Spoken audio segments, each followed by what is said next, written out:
এমনি এমনি পরকীয়া সম্পর্ক বাড়তেছে, হ্যাঁ পরকীয়া এমনি বাড়ে। প্রবাসী ভাইরা ফোন দিয়ে বলতেছে স্যার 3 মাস ছিলাম, 3 বছর 4 বছর প্রবাসে থাকার পর 3 মাস মানে 6 মাস থাকতে আসছি দেশে, 3 মাস থাকছি, আমার স্ত্রীকে আমি 3 মিনিট সময় দিতে পারিনি।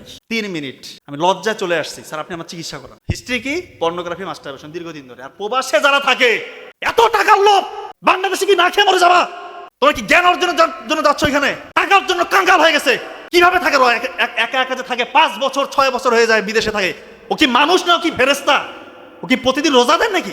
100টার মধ্যে 95টার উপরে এই হিস্ট্রি। সারাদিন পরিশ্রম, এত কাজ করে, রাতের বেলা এসে তার শরীরটাকে রিসার্চ করবে, সে ঘুমাবে, সেটা না, সে পর্ন ভিডিও দেখতেছে, মাস্টারবেশন করতেছে, তার শরীর শেষ। আবার পরের দিন ওখানে তো মানে পশুর মতো খাটায়। মালয়েশিয়া যারা থাকে ওই পেশেন্ট আমাকে বলে, স্যার চায়না আমাদের যে মালিক, চাইনিজ ভাষা কিছু বুঝেও না স্যার, শুধু কয় কাজ, মানে কাজ স্যার কিছুই বুঝে না, শুধু কাজ করায়, সারাদিন কাজ করে, রাতের বেলা এই অবস্থা। আমার শরীরে কিচ্ছু নাই স্যার, আমি জাস্ট উপরে একটা ফ্রেম আছে আমার মানুষের, আমি ভিতর থেকে অমানুষ। এই কথাগুলো বলছিল, একটাও মিথ্যা কথা। আর পরিবারগুলোতে তো জেনার আখড়া লেগে আছে। কিভাবে আপনারা বলতে পারেন? কিভাবে? রাসূলুল্লাহ সাল্লাল্লাহু আলাইহি ওয়াসাল্লাম বলল যে দেবর ভাবির সম্পর্ক এটা মানে সব থেকে সেন্সিটিভ।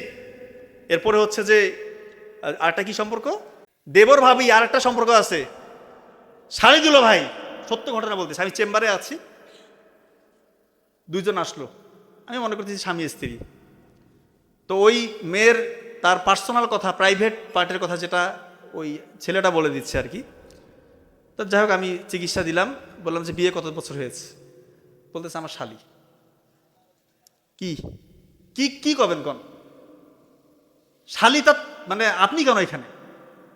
দাঁত কালায় হাসতেছে। চিন্তা করেন, প্রেসক্রিপশন দিয়ে গেলাম, হুন্ডা বাইকের পিছনে ভব করে টান দিয়ে চলে গেল। এই হচ্ছে সম্পর্ক। বাবা মারা কি মানে মাথার মধ্যে কিছু আসে না নাই আল্লাহ জানে। জামাই আসছে আর একটু শালীকে নিয়ে ঘুরবে, চিন্তা করেন এগুলা কোন লেভেলের রে ভাই? এগুলা কি এক একটা অলি নাকি? এরা যারা বিয়ে করার শালী কি তার কি মানে ওর কি কাজ করে না কোনো ব্রেনের মধ্যে নাকি? শালীকে নিয়ে ঘুরবে আর ওখানে অশালীন কিছু হবে না, অবৈধ কিছু হবে না, এই চিন্তার মধ্যে আছে না? এত পবিত্র।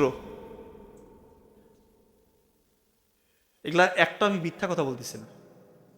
আর এক ভাই ফোন দিচ্ছে, অনলাইনের পেশেন্ট, যে আমার ভাইয়ের সমস্যা, তার ইরেকটাইল ডিসফাংশন, প্রিম্যাচুর ইজাকুলেশন, এগুলোর কথা তার ছোট ভাই বলতেছে। ঠিক আছে, দুই ভাইয়ের সম্পর্ক ভালো হতে পারে, বলতেই পারে।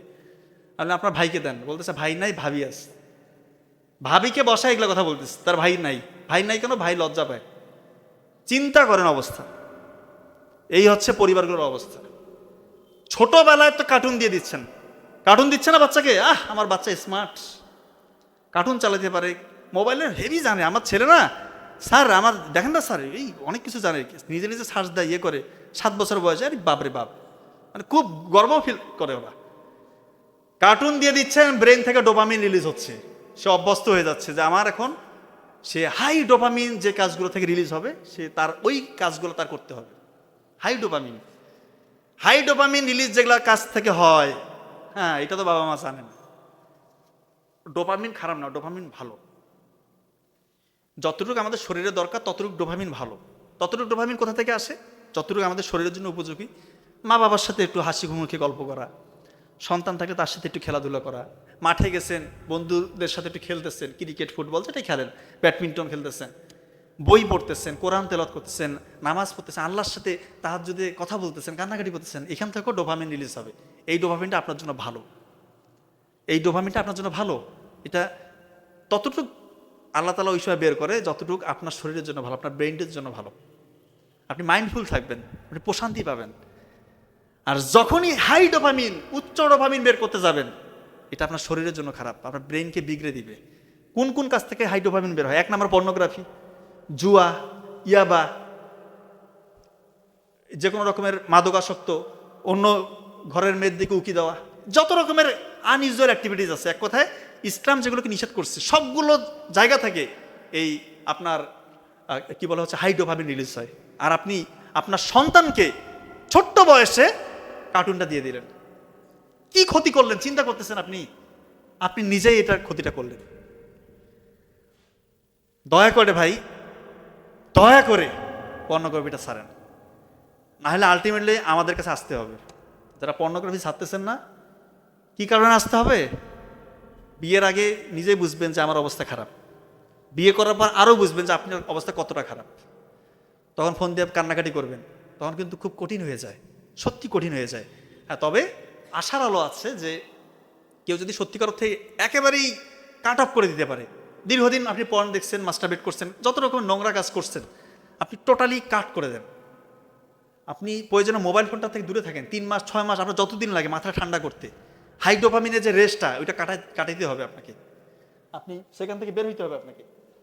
নাবিল ভাই মনে চলে আসছে, যাকে আমি আর কথা বেশি বলবো না। তো আপনি এইটা থেকে বের হইতে হবে আপনাকে। আপনি মোবাইল ফোনটা দূরে রাখেন, আপনি যত কষ্টই হোক আল্লাহর কাছে কান্নাকাটি করেন, চোখের পানি ফেলেন, আল্লাহ তাআলা আপনাকে সাহায্য করবে। আল্লাহ ছাড়া পৃথিবীর কোনো শক্তি না আপনাকে এখান থেকে বের করতে পারে, পৃথিবীর কোনো শক্তি নাই। আল্লাহর কাছে কান্নাকাটি করেন, আল্লাহ সাহায্য করবেন, নাহলে আপনি এখান থেকে বেরোতে পারবেন না। আর একটা সর্বশেষ কথা, যে ট্রান্সজেন্ডার নিয়ে কথা বলতে বলেছেন।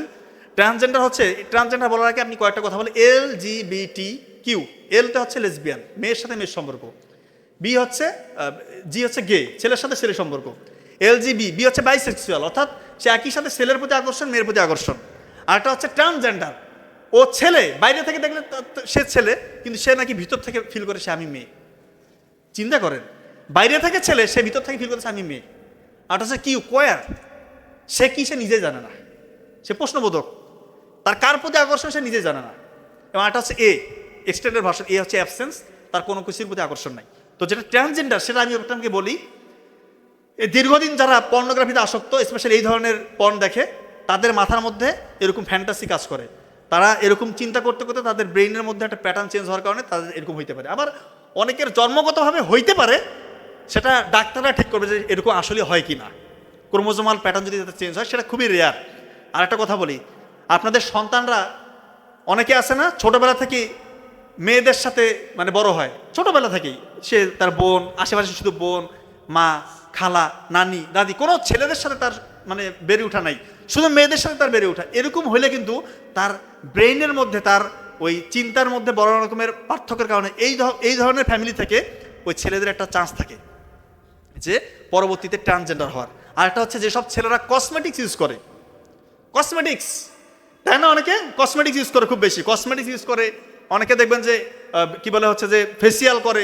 কসমেটিক্স যে পণ্যগুলো, এখানে থ্যালেট এবং প্যারাবেনাস, যেটা ইস্ট্রোজেনের মাত্রাটা বাড়ায় শরীরে, ছেলেদের শরীরে, তখন ইস্ট্রোজেনের মাত্রা বেড়ে গেলে কিন্তু ওর মধ্যে মেয়ে সুলভ আচরণ চলে আসবে, মেয়েলি ভাব চলে আসবে। এটা খুবই মানে সিরিয়াস ইস্যু কিন্তু। তাই কসমেটিক্স ইউজ থেকে দূরে থাকেন, কোনো কসমেটিক্স রাখবেন না। মুখের মধ্যে শুধু আলু দেন, আলু পেস্ট করে লাগিয়ে রাখেন, মুখ একদম সুন্দর থাকবে ইনশাল্লাহ। আর যেসব মেয়েরা খুব বেশি মেকআপ করে, কসমেটিক্স দেয়, লিপস্টিক দেয়, তাদের জন্য বলতেছি, যারা সত্যিও বলতেছি, এদের ওভারিয়ান রিজার্ভ কমে যায়। ওভারিয়ান রিজার্ভ, এটা হইলে মেয়েদের বাচ্চা ধারণ ক্ষমতা কমে যায়, ইনফার্টিলিটির দিকে চলে যেতে পারে। এই আন্দাজে বিভিন্ন ত্বক ফর্সাকারী ক্রিম, লিপস্টিক, ফেসিয়াল, এটা ওটা করা যাবে না। বাড়িতে ন্যাচারালি সকালবেলা ভোরবেলা উঠে ফজরের নামাজ পড়ুক, একটু কোরআন তেলাওয়াত করুক, পানি পর্যন্ত পান করুক, বাড়ির কাজগুলো করুক, দেখবেন যে এমনি চেহারা ঠিকঠাক থাকবে ইনশাল্লাহ।